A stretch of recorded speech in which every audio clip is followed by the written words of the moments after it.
नमस्कार मंडळी, आजच्या ठळक बातम्यांमध्ये सर्वांचं मनापासून स्वागत आहे। मित्रांनो, राज्यातील 10 महत्त्वाच्या बातम्या। 1 जुलैपासून मोठे बदल होणार। शुक्रवार 28 जून 2024 काही मिनिटांपूर्वीच्या बातम्या। मित्रांनो, बातम्यांना सुरुवात करण्यापूर्वी चॅनलवरती जर नवीन असाल तर कृपा करा चॅनलला सबस्क्राइब करा।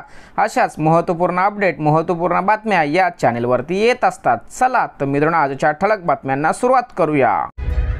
आणि मित्रांनो, आजच्या दिवसभरातील सर्वात महत्त्वाची आणि पहिली बातमी, 30 जूनपर्यंत LPG गॅस सिलेंडरची ई-KYC केली नाही तर LPG गॅस सिलेंडर बंद केले जाणार। सरकारने विविध माध्यमांच्या द्वारे नागरिकांना दिल्या सूचना।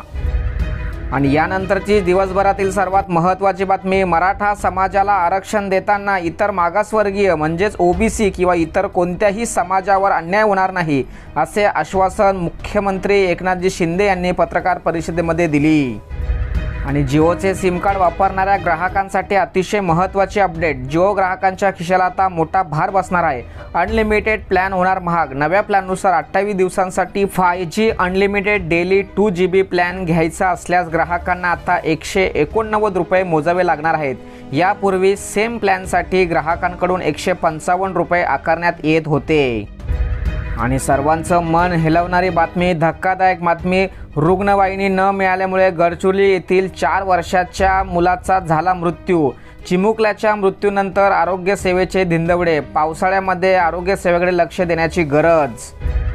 आणि यानंतरची दिवसभरातील सर्वात महत्त्वाची बातमी, मनोज जरांगे नावाच्या भुजगावण्याकडून आमचं आरक्षण संपवलं जातंय। एकनाथ शिंदेंनी आमच्या जीवनात माती काढू नये, लक्ष्मण हाके यांची जहरी टीका।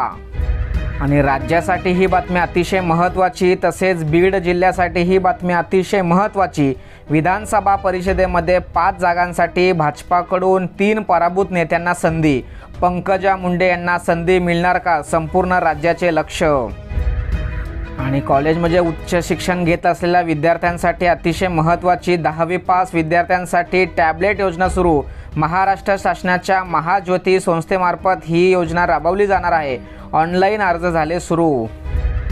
आणि यानंतरची दिवसभरातील सर्वात महत्त्वाची बातमी, ठाणे मीरा भाईंदरमधील अनधिकृत पब बार अंमली पदार्थांची संबंधित अवैध बांधकामावरती बुलडोजर फिरवा, मुख्यमंत्री एकनाथ शिंदे यांचा आदेश। आणि विधवा महिलांसाठी ही बातमी अतिशय महत्त्वाची, उपयुक्त माहिती। विधवा महिलांना वारसा प्रमाणपत्रासाठी आता 75,000 ऐवजी 10,000 रुपयांचे शुल्क आकारले जाणार। मंत्रिमंडळामध्ये घेतला सर्वात मोठा निर्णय। आणि देशातील नागरिकांसाठी ही बातमी अतिशय महत्त्वाची, दुःखदायक बातमी, दररोज 7 जणांचा मृत्यू। मुंबई उपनगरीय रेल्वेतील मृत्यूदर जगामध्ये सर्वात जास्त, हायकोर्टाची गंभीर दखल।